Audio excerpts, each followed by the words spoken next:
আসসালামু আলাইকুম ভিউয়ার্স, আপনারা সবাই কেমন আছেন? আশা করি সবাই ভালো আছেন। আমার ভিডিওটি সম্পূর্ণ দেখার অনুরোধ রইল। আজকে আমি চিংড়ি মাছ ভুনা রেসিপি আপনাদের সাথে শেয়ার করব। ফার্স্টে আমি চিংড়ি মাছগুলো ভালোভাবে ধুয়ে হলুদ, লবণ আর ঝালের গুঁড়া মাখিয়ে নিয়েছি। একটা পাত্রে তেলগুলো গরম করে একটা একটা করে মাছ আমি দিয়ে দিচ্ছি। মাছগুলো খুব একটা ভাজবো না, হালকা পাতলা ভেজে তুলে নেব।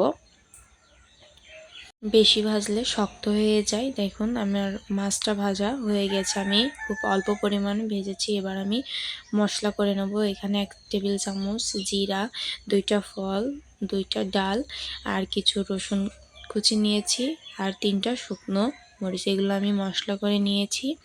1 টেবিল চামচ হলুদ, 1 টেবিল চামচ ঝালের গুঁড়া, 1 টেবিল চামচ লবণ। এখানে আমি একটা পেঁয়াজ কুচি দিয়ে দিয়েছি।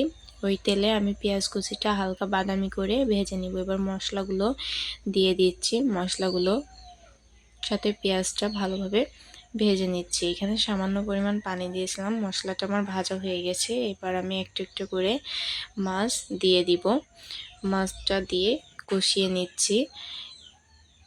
আমার ভিডিও কেমন লাগে কমেন্টে জানাবেন। এখানে আমি মশলার পানি ছিল সেগুলো দিয়ে দিচ্ছি। মশলার পানি দিয়ে এটা একটু ভালোভাবে নেড়ে নিচ্ছি। আমি এখানে ঝোল একদম মাখা মাখা ঝোল করব, ওই জন্য বেশি পরিমাণ পানি দিইনি, এটা সিদ্ধ হওয়ার মতো পানি দিয়েছি।